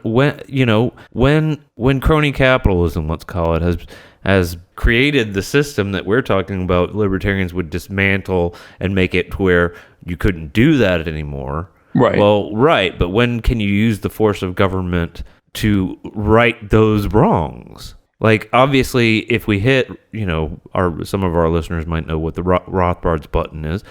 But if the state just dissolved tomorrow, then a lot of those wrongs that were caused by the state would not, there would be no recourse, right? Outside of the fact that, American currency would cease to exist, but outside of that, people would still think they have these claims to property that are built on bullshit. And that's what I always find interesting is that, somebody points to Bernie and says, "Oh, that's socialism," or "Oh, that's force," and he wants to, expand the state. But I don't know that the state can get much bigger than it is. It has the power to do anything it desires right now, immediately. It could drone bomb your fucking house on American soil without you even knowing that, what the charges were. And They would just make something up to say, well, we're allowed to do that. And if you think that we're not already there, that's where we are. You're kept in a large field, but there's still a fucking fence. Right. And, whenever they decide, they move the fences in a little bit more and a little bit more and a little bit more. where you don't notice. And then just sooner or later, you're in a fucking cage. Ugh. But the people on the margins already notice. So like when I would go to housing projects and stuff like that, I'm telling them what I believe as a libertarian, and they're telling me, what are you, who are you telling? I live this. The thing you're talking about with the police state, I live it. I'm sure it would be, if I went to a, one of these concentration camps on the border and said, hey, you're not free in there. They'd say, of course we're not free. We know that, schmuck. Like, thank you. You're going to help us out here. So the question being, at what point does government policy become harm reduction? I think, first of all, I love the idea. For those who don't know, Rothbard's button is that Murray Rothbard opined that a true radical libertarian, if there were a button in front of them and they could simply press it and the government and all of its machinations would simply go away, that they'd all just smash it until their hands were sore. It was the original nut button. And so my thing with this is that, first of all, putting aside the fact that there is no such thing as a button you can press that makes the state go away, as we eliminate the state, we also eliminate its iniquities, because the protection that the billionaire class and the conglomerate class and the mega corporation class has goes away with that. As power, not just money, but power is decentralized, so too does their ability to control things. As things actually become more free, not just free as an American political branding, but actually free, where people are not coerced into these choices by zoning laws and occupational licensing laws and all of the other restrictions that they put in place to kind of force you into the system that they've created, those things will go away over time. Will it be perfect? No. Will there be people who benefited from the system who didn't achieve, the full justice of having all of that removed? I don't see how that would be possible in any large population. But what you do is, by slowly eroding those structures, starting first with the actual harm, which is why I have a problem with people who say that their top priority right now is ending food stamps or housing vouchers or ending community college or whatever. Well, we know. I mean, there's one of the main harms that Bernie talks about is, I guess he talks about it a little less than others, but is like fight for 15 kind of stuff. Like, how old are you, Corey? 21. A little baby. So the last time the federal minimum wage was raised was 2007 or 8. So that would have made you 7 or 8, something like that. Or is my math bad? Shit. We're not here to do math. We're not here to do math. 8 or 9, yeah. 8 or 9, yeah. And it just hasn't moved. And people are, granted, the vast majority of people do not make minimum wage. The fact that anybody is making it is like astounding. A lot of servers end up making it when their restaurants are slow. Right. Sub minimum wage, but even worse than that. Exactly. Yeah. But wage adjustments to meet minimum wage sometimes. If wages had just maintained the political happenings of raising the minimum wage, if they had maintained that trajectory, we'd be at a minimum wage somewhere around $12.50 an hour, $12.30, I think, something like that. That's without any inflationary kind of adjustments or anything. That's just straight on that straight line just path. Keeping and but they're not, are they? Wages just in general for anybody that's not graduated from a good school, consultant whose parents were rich enough to allow pay their $4,000 apartment in downtown whatever, and for them to kind of bullshit their way into $100,000 jobs. Everybody else is still scrounging for 45 grand here, 50 grand there. Yep. For actual work, not consulting. Work. Yeah, some of the work that if was eliminated would just crumble. It would some of the worst jobs that get paid the lowest are the least appreciated and would absolutely just ruin humankind. Yeah. And there are paper pushers making $50,000 that don't deserve it. Granted, they're the ones who are ruled essential in this economy, right? So the government said, you have to do this job because society would crumble. Also, it's only worth $7. So it turns out, as we know as libertarians, that the system this is what we get from the system. Here's what I see when I see the problem of wage growth. The problem is that we have taken for granted, because the structures that are in place that cause the cost of living to constantly go up have been in existence for well over 100 years now. We have taken for granted that the cost of living simply goes up. They say the only sure things in life are death and taxes. Well, that's not true. Death, taxes, and inflation, the cost of living going up. Well, why does inflation happen? Because the centralized currency issuer, which is the Federal Reserve, prints out endless reams of money that they immediately then turn around and lend to themselves in the Treasury in the form of buying T-bills, so that the Treasury is able to spend endless reams of money on whatever political purposes they have, war, whatever they want to spend money on. They have endless reams of money. But when you create more of a supply of something without creating a corresponding value increase in it, then that money, each one of those Federal Reserve notes, loses value, which is why $1 today is worth something like 2 cents compared to $1 when the Federal Reserve was first created. So when I see a situation like, for example, the fact that wages continue to be depressed and the cost of living continues to go up, where some may say that that is a situation where the government needs to step in as a harm reduction measure to raise the cost of minimum wage, which I, as a small business owner who dealt with a lot of small businesses in doing startups as a website designer and helping them do startups, know that a lot of wage increases. Amazon can afford a minimum wage increase. Walmart can afford a minimum wage increase. All those businesses that are shut down right now because the government decided they weren't essential, a lot of them couldn't afford it. They could not afford to compete on an economy of scale if those types of wages were increased. Why not instead look at instead of the symptom, which is the fact that wages are not going up with the cost of living, we look at the problem, which is the cost of living going up. And we look at solutions like allowing for competitive systems of currency issuance so that you could actually have currencies competing with each other to have a currency that remains stable and that the cost of living either goes down slowly over time or at least remains stable or at least does not rise as quickly, so that now wages are rising or lowering or staying the same in the actual framework of what its value is, as opposed to the fact that you are constantly losing money, constantly losing value of your money, because that's what it really is. Cost of living going up is your money being worth less.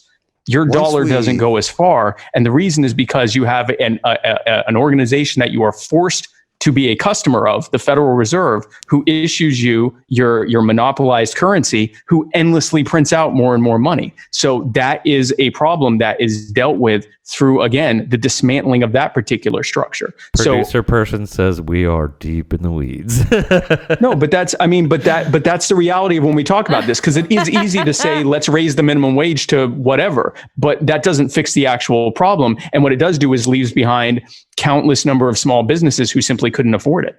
And I don't know where you get the argument that they can't afford it, right? Because it's been done 7, 8, 9 times, and like it didn't cause like mass destruction of the economy, did it? It certainly caused a growing gap between small businesses and large ones. Yes, it did. I have, in the small business world, I have been there. These increases are things that mom and pops cannot afford. Or if they can't afford it, it's through laying people off. It's through raising prices. It's through structuring themselves to be less competitive with the big boxes. Why do you think Amazon and Walmart are pushing for minimum wage increases? Because they can afford it. Their competitors cannot. And we are the pony economy is the ultimate solution. We're gonna get way too into like business theory and how you run a small business ponies. I'm and all into sorts it. of things like that. So probably not the best to go there. Honestly, though, the fact is there are ills that have been caused, and there are multiple paths to solving them. And I don't think that any libertarian or Republican or Democrat can point fingers and say your way is evil or vile or stupid or whatever. I think the fact is people are suffering now. This goes back to kind of the idea of, do we fight for bad marijuana legislation that would let people out, that would keep people out of jail now, right? Or do we wait for the best one where it would just make it completely decriminalized across the board, let everybody out of prison, blah blah blah blah blah, like, get done harm reduction, or wait for the the perfect sailboat to come by. Absolutely harm reduction. Always towards harm reduction. I would dispute on certain economic things what is or is not harm reduction as opposed to shifting the burden. But when it comes to overall, if we can have, and which is why I believe as libertarians, we should be pushing for what we actually want, with the idea that when we reach a point where people can come to the table and say, well, if instead of full ending of the drug war, how about we simply, eliminate, remove marijuana from Schedule 1, but we tax it. Okay, fine. That's better than what we have now, and it puts us in a position where we can argue for better harm reduction in the future. Is it perfect? Absolutely not, but it's definitely a move in the right direction. And that's what we should. Again, there is no Rothbard's button. Mm-hmm. There is no make the government go away with a snap of your fingers. And honestly, if you did, technically there is, but none of those people in Michigan actually fucking pulled the triggers. Well, but here's the thing. If I were able to snap my fingers and government goes away, 99% of the population is going to turn to me and go, "What the hell did you just do?" And they're going to immediately go back to creating a new government, because we haven't despooked them of their ideas of why they think we need government in the first place, which is where the whole cult of the omnipotent state comes from. And that is what we believe. That is what we are trying to get rid of, is that idea that we needed in the first place. People would cooperate. Yeah, cooperation, voluntary solutions, non-coerced solutions, and helping people to recognize how bad central planning has either created or made worse, or both created and made worse, the problems that they're dealing with, and how voluntary solutions would solve or ameliorate a lot of them.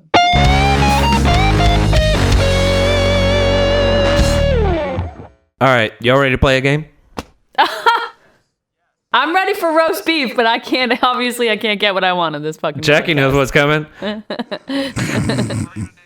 It's time to play Rank That Arby Sandwich.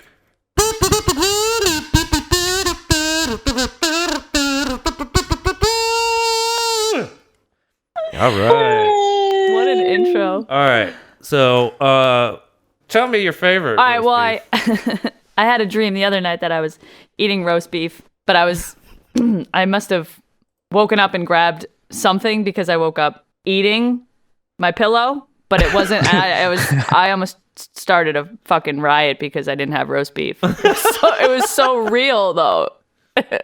It felt so real. Alas, it was just a dream. All right, we're gonna keep this very limited to only, because Arby's has gotten all sorts of in the meat weeds. Oh my god, look at it. It's so beautiful. Oh my god. So we're going to keep this to just their roast beef sandwiches. Oh, French dip and Swiss. I mean, plead your case. Plead your case against that French one. dip, that's a good one. That's a good one. All right, so you get the classic, right? Just the straight up roast beef on the sesame seed bun. Yeah. It's pretty fucking awesome. It's pretty intense, yeah. Beef and cheddar. Then you got the beef and cheddar. Yeah, My wife loves, and I look at her with utter disdain. You better not, Desiree. I'm with you, girl. Beef and cheddar. Beef and cheddar. You've got the French dip. You got the what the fuck else? Look at the Reuben. Yeah, you got these. They have gyros now, and I'm ashamed to admit that Arby's actual Greek meat gyro is phenomenal. Is that gyro? Have I been saying that wrong? Options? Have I been saying that wrong? That's not gyro, is it? No, it's gyro. Yeah, it's gyro. It's whatever you want it to be. I'm sorry. Is there any vegan gyros? So the thing with gyros, I remember when that first came out 2 or 3 years ago, and someone asked me if I would like to have a gyro at Arby's, and in that moment, I became a nihilist, but at the same time, I still didn't want. But I said no, because even though nothing mattered anymore, I still didn't want to have a gyro at Arby's. I didn't want to get violent with you, Spike. I just wanted to make sure we were on the same page there. Okay, yeah, no, I love the roast beef. I just wanted to clarify. That's all. As a former extremely poor person who was starting a business, I used to routinely survive on the 5 for $5 deal. Oh yeah. Do they still do that? Can you still get 5? Well, no, it was the Arby's. No, 5 Arby's 5 Arby's roast beef sandwiches for $5. For a while, it went to $5.55, and then I don't even inflation that anymore. Inflation. They're in. How about that $5 foot long that was never even actually a foot long? That's some bull. Well, see, no, back in my day, it was a $5 foot long. It and was then, just and then they turned called it. foot long. We were really talking about how it's 10, big 10 it was. inches or whatever, yeah. Yeah, there was a whole 2020 special about how it wasn't 12 inches. Actually. Well, you know, that's the whole male measuring system. I swear it's a foot long. Honey, I But my dick swear. really is the It biggest, is when I it promise. goes into the oven, honey. Yeah, you have to measure from the back. You can't measure just visibly. Everyone knows that. Look Oh, I at love an it. anatomy chart. It's actually something women don't understand. Like, Oh, men have Oh. the worst angle of their own length. Yeah, it's not fair. It's really unfair. There's actually this like gigantic monster inside of us. I'm sorry you guys are having that problem, but This, like, there's mine in all its glory. so roast beef. It's kind of like trying to look at a bus, like, but the only way you can ever see it is like from it coming at you. So you could never really know how long it is. You know? Yeah, it's not. Unless you're very flexible. It's really the underside of the bus that's the most impressive. Really, That's my favorite part. That's what makes it go. that's what makes it go. If you get it on a jack, that's when the real glory happens. Honestly. Get it on the jack. Okay, so where we land on this roast beef thing? Goodness. I think we Oh, all I have landed. to see the screen share. again. I'm gonna No, go I'll tell classic. you the answer. Classic, double, triple, whatever you like. How much ever horrible Arby's roast beef you want to put in your belly, and then You need to watch it, Tyler. You're on then thin ice. be destroyed the next morning. I'm going to be honest. I would have sex with every one of those sandwiches. So You're the only one I trust around here. That's why. Oh, Is there a French dip gang? Like, are we forming French dip gang here? French dip game, Fervent Supreme. I am a 2020. huge fan of French dip, but I will go to Jason's Deli, or I don't know if that's a nationwide chain or not, but I will go there a million times. Wait, over French as well. dip or French onion? I did not misspeak. Like, is that French the same dip. thing? Oh, A French. Someone tell this kid what a French dip is. a sandwich I that is just I must Freedom be dip. horribly misinformed. that is just a roast beef sandwich It's a with freedom cheese dip. on it usually, and you dip it in a au jus. which Yeah, is an the au jus. juice So it's of not the French beef. Which is onion a dip. meat sauce, and it's Yeah, it's a meat I blood. thought that sounded meat strange. juices. oh, But I would it's try it. it's a French dip. Yeah, I was second guessing myself. Is it a no French? French, I've been calling it a French onion dip. dip. it's not French Is onion amazing, dip. and I that's want just that on the like record. what white trash people eat with ruffles all the time, which is awesome too. Well, you can give me some roast beef or French onion dip, and I'll eat either right now. We don't have after either this in our fridge. conversation. I'm sorry. I'm going to have to like break ranks. I'm beef and cheddar gang. All right. Nerd. I don't dislike cheddar, but I still think beef and cheddar is coming up third, buddy. Yeah, sorry. Need to Well, we break don't. it. but We don't cheddar roast beef over shame. Swiss. No. Cheddar over Swiss on the sandwich. I mean, Well, they don't make fake Swiss goop that they put on a sandwich. yeah, It's all yeah, about the cheesy bread. The cheese Yeah, cheesy goop bread. is like the best part. Oh wow, actually, it is a type of cheesy bread, but just also with beef on it. I didn't even think of that. Exactly. What I'm hearing is that the French I know dip what my wins. submission is now. But then so is the French dip. The French dip is kind of a cheesy bread with beef. No, it's a French baguette, actually. I can see Hmm. where you might have gotten confused, but it is a French baguette. French bread. It's an all French. But, That's fair. That's fair. you know, I'm not here to roast beef shame, so you choose your sandwich if Can you we like have it. cheesy baguettes as well? Fuck no. I don't. Well, I mean, I don't. Ultimately, we've said you can Is really bread an have umbrella any kind term? of grain and dairy that you wish. Isn't it called half Really, your way? this was all a trap because it doesn't fucking matter. If you're pouring Arby's sauce on it, it's just fucking like burning your taste buds out anyway. So, like, So good, you're though. It just hurts so tasting good. Arby's sauce, which is amazing. And yeah, horsey if you prefer, but Oh yeah, the horse. really yeah. mix them together and then you're all good, buddy. Yeah, I'm horseradish all diggity day long. Yes, I then you forgot don't about have to horseradish. taste their horrible roast beef. And See, you're I'm the fucking I'm the golden. French. I'm the au jus. I'm the au jus horseradish gang together. Horse yeah. sauce gang. Mm-hmm. To be Spike. fair, Horse Spike. jus. if I were Yes. looking at an Arby's and a Taco Bell, though, No, don't. I would go in the Taco Bell. I drove 12 hours to Maryland with my brother, and the only argument we got into was because he didn't pull over for Taco Bell, and I was promised Taco Bell. Don't my fuck around God. with Taco Bell. Side note, by the way, the Arby's website asked me if I wanted to receive notifications. What the fuck? Please notify me, Arby's. Yeah, what loser Arby's? would sign up By for notifications, do they mean free roast beef I sandwiches? was gonna say, yeah. What's Yes, the they do. notification? What's that? Yes, they do. The notifications would be news. the Arby's nearest you has closed. So It's a money laundering scheme. It's never going to close. Yeah, I was gonna say we have and it is a total disparity. We have a Chick-fil-A in North Myrtle Beach. We have a Chick-fil-A next to an Arby's, and it is a tragedy of errors that just watching this constant stream of people at Chick-fil-A, and the occasional person Tumbleweeds. up, the occasional person who gives up, tumbleweeds, people who give up on the chicken sandwich line and say, you know what, screw it, I'll just have some curly fries, and they go over to the Arby's in defeat. It's like a defeatist thing. But the funny thing is, Arby's has like the chicken cordon bleu still, don't they? It is not comparable. It is Chicken not. cordon bleu. It is not Chick-fil-A is comparable. disgusting. Chick-fil-A is disgusting. I love peanut oil chicken, so I love Chick-fil-A. No, that's no. To be honest, I don't know, man. They put pineapple juice in their barbecue sauce. I don't know about that. That should be all these tortured jailable chickens taste the offense. same to me.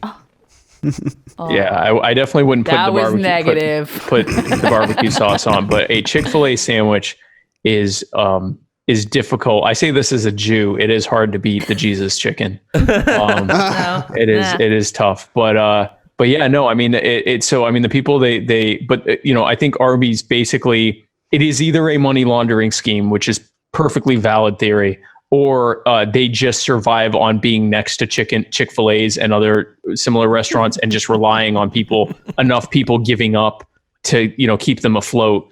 But it's sad to watch because it's always full at Chick-fil-A and always empty at Arby's. And they put all the employees' cars up front to make it look like they're busy too. And no, the hell you're not. I can look in your windows. You're not busy. No one wants to be at Arby's. It's very sad. But on the plus side, clean bathrooms. Well, yeah, because no one's. Also, Arby's can always reopen for COVID because they're always socially distanced. Yeah, everyone's always at least 6 feet away from each other. Is this like Not a to shit mention, on Arby's sauce kills segment? everything it touches. You guys are trying to hurt my feelings, though. It's certainly not an Arby's sponsored segment. Thank you, Arby's. But if you want to sponsor us, I'm loving I it. love Arby's, though. No, but like I said, it has a place in my heart because, if you need to meal plan on $10, a 5 for $5 deal from Arby's helps with that week, That's right. getting through that week with food. So I definitely, I can definitely appreciate that. Roast You beef could and on a budget. you could also do like 20 Jack in the Box tacos for $20 Yeah. Taco or Bell. $10. Clayton, Yeah. I'll fight you. Taco Bell. Over Burger everything. King has the 10-piece for like $1.49. That's absurd. That's untrustworthy. $1.49? I don't trust I've watched that people that get much back, I'm going to Burger King. 6 of those and eat them all. Yeah, I don't. Like 60 chicken nuggets. That's Not enough. that can't. Not enough. It's That's nuggets like of gotta something. be hitting the poisonous level. Yeah. They call bats chickens of the cave. It's chick apostrophe N nuggets is what they're Yeah. called. Chicken. And they're as real as Dairy Queen ice cream.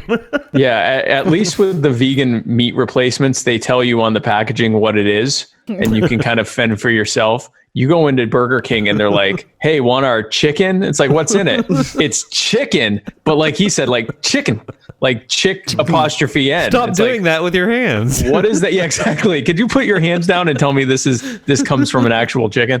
And they get like all shaky because they can't. But see, you can't say it comes from an actual chicken because birds aren't real. It's Birds aren't almost real. entirely chicken. Yeah. Almost. Well, that was speaking of a lot of people that probably eat a lot of chicken, did you see that Israeli protest where there were like 2,000 people and they were all King of 6 feet transitions. apart? What? It looks like Curveball. art. People who eat lots of chicken, the juice. Oh. Spike, it was a pleasure. I make assumptions. I don't know. I have to dip out here, gentlemen, but it was a pleasure. So thank you. Spike, you're the shit. Well, I could have gone with Netanyahu's a chicken, and so 2,000 people had to go out and socially distance protest. Yeah. I mean, either one of those would have been okay, but I really like the direction you took it. I think Brett had a little something to say on it. Oh yeah, I have a few articles I read about it that was showing a few images of how they did it. It was thousands upon thousands of people, and they were all literally just respectably 6 feet apart, trying to protest the way it was getting set up with I always mess his name up, Netanyahu, yeah. There's a lot of corruption going on. I'm sure y'all all hear about it from many different angles, but even during the COVID crisis, people have had enough. They're tired of being, shoved around. And the way they did it was almost like pure art. And I think there's a lot of people in America with how we protest today that can take a real look at how people like this can do it across the world and still respect each other. You can still have your liberty, but still respect other people's liberty too. Right. Can you imagine if they had guns? Don't step on other people's liberty. You don't have to infect someone else because you're, need a haircut. You know what I mean? There's ways to do things that are voluntary and respectful and respect other people's personal property. Absolutely. And I say that as someone who desperately needs a haircut. That's what the hat's about, right? It's a pander and I need a haircut. It's a dual purpose.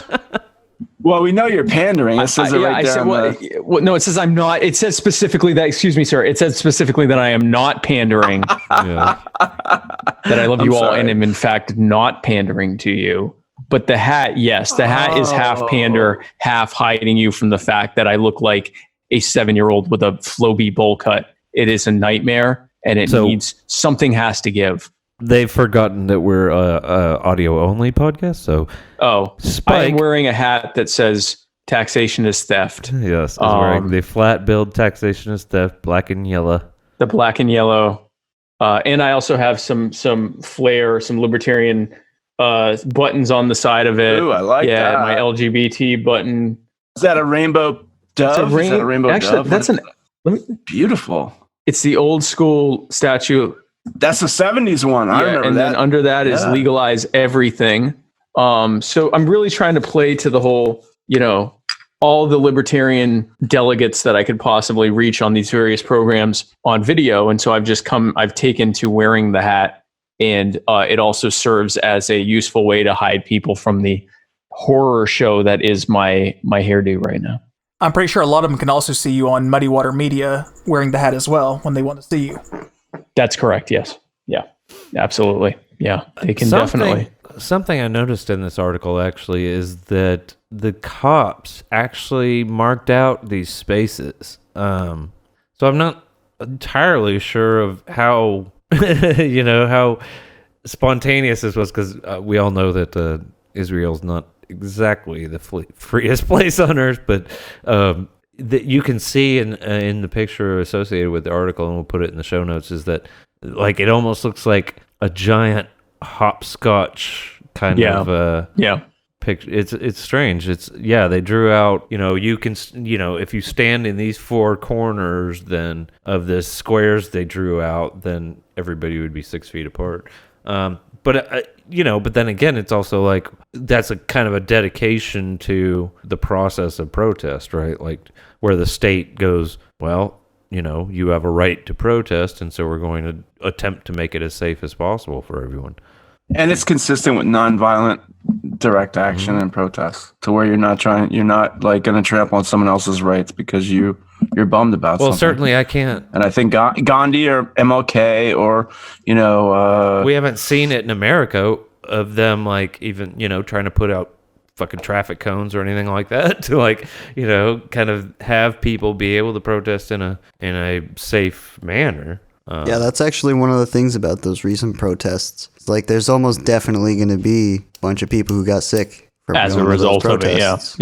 Yeah, and I mean, but we're doing such a bad job of testing and doing contact tracing and all that you almost will never find out about it.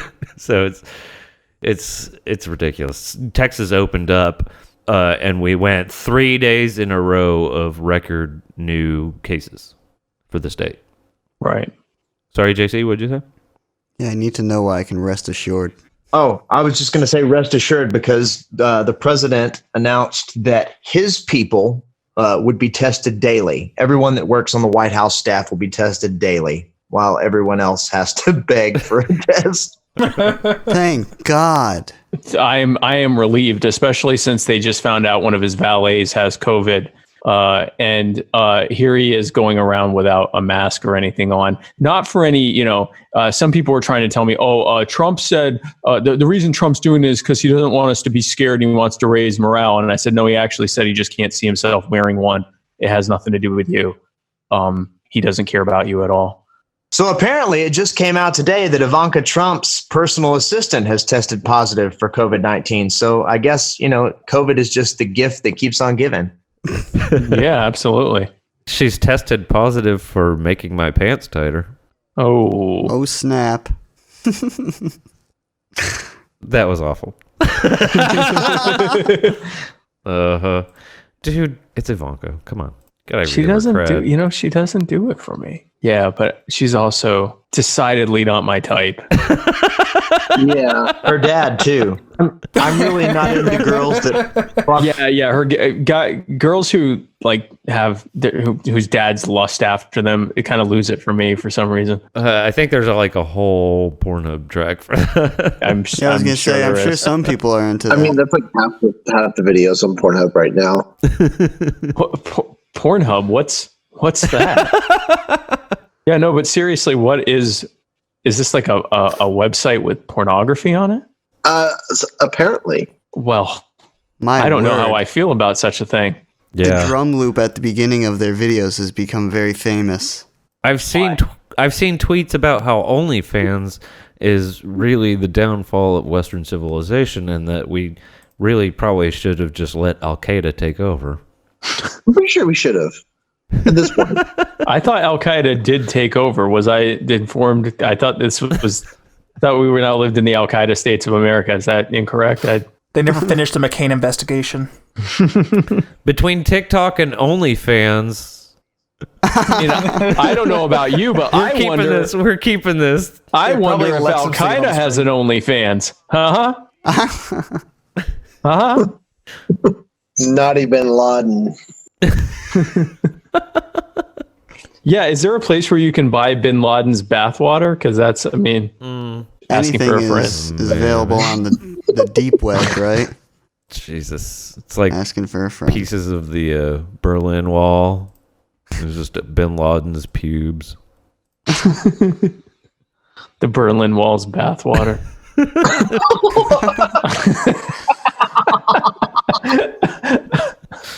That's my new band name. The Berlin Wall's Bathwater. That's a great band name. All right, so we have just spent the entire episode with Spike Cohen, Libertarian Party candidate for vice president. Yes. Well, running for the nomination. Presumptive nominee. Yes. Presumptive nominee. And the man on a shirt that you can buy. Yeah, we've got his head on a shirt. On a shirt. You too can be the proud owner of a shirt with my head looking mildly bemused. Just my face, nothing else, and no name or context. So that when people walk up to you, and I'm told it's actually sold a few, people walk up and say, "Who is this?" You can say, "Spike Cohen," and they'll say, Who's that? You can say, well, he's running for the Libertarian Party. No. My goal was to have it like old school band shirts where like people are like, hey, what's that? And you're like, you don't know this band? You don't know. Fuck the fuck up. You don't know Spike? You don't know what Spike Cohen is? I still stand by my statement that I'm not going to buy one of those shirts because the only time I want Spike Cohen's head on my chest is after a steamy hot night of passion. Well, that seems fair. That's fair. That you can also get that at the store, I'm told. Through the Spike Cohen OnlyFans, which digital download. It's an Easter egg that comes with that shirt. When you buy it, it comes with a really nice ASMR MP4 But, oh, your chest feels so nice. How lovely. It's so much softer than I thought it would be. You actually get the wave in the exclusive package. Yeah, exactly. That's Spike Plus. If you like Spike, you'll love Spike Plus. Yeah, we're taking Patreon to the next level, baby. Yeah, and you can use your Bitcoin for that as well. Are there books back yet? I think I got my book just in time. Books back in the shop? Yeah. Vermin is in possession of books. Oh. And is signing them. And that's exciting. So soon. Everybody's heard of the I Silk was Road. shocked. I'm waiting for the Spike Road. Some great illustrations in that book. It's just ASMR videos. Spike Spike Road is literally just illegal ASMR videos from me. It sounds like a really badass Mad Max 5. You want to hire me to kill someone? Well, okay.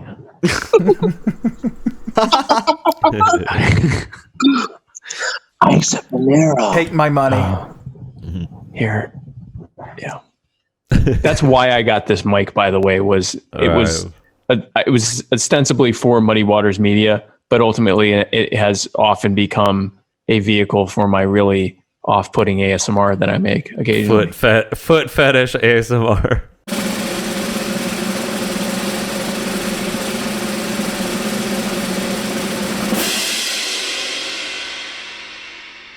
So my campaign is over.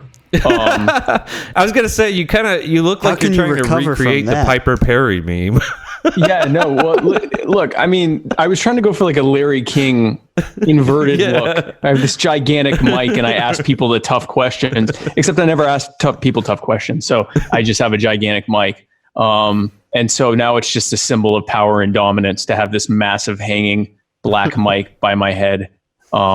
It's my symbol of having total control over whomever I'm speaking with. I'm sure that's what it portrays to people. It's really one of those things that after a while you don't notice it anymore until I bring it up, and then it's all you notice. And it's like you don't even see me anymore. You just see this gigantic hanging mic right by my face. But it's just hanging near me. And then, but again, it's positioned for the ASMR. It's positioned for, hey, how are you doing? Should get a bigger mic. We can do it. Hey, you're at the hospital. You just woke up. Is everything okay? I have to check on you. Oh, okay, I'm checking. The whole thing. So it's an aesthetic that meets with my actual functional needs too. So yeah, at the store you can buy a shirt with my head on it.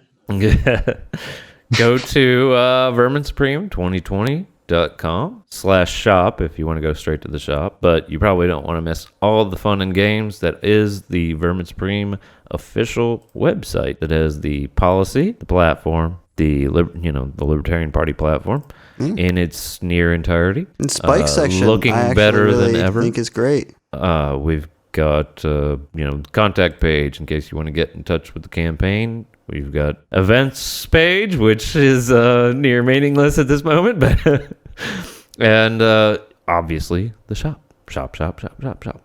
And donate. Well, yeah, there's a big fat donate button that actually like zooms in from off screen and says, "Give me money."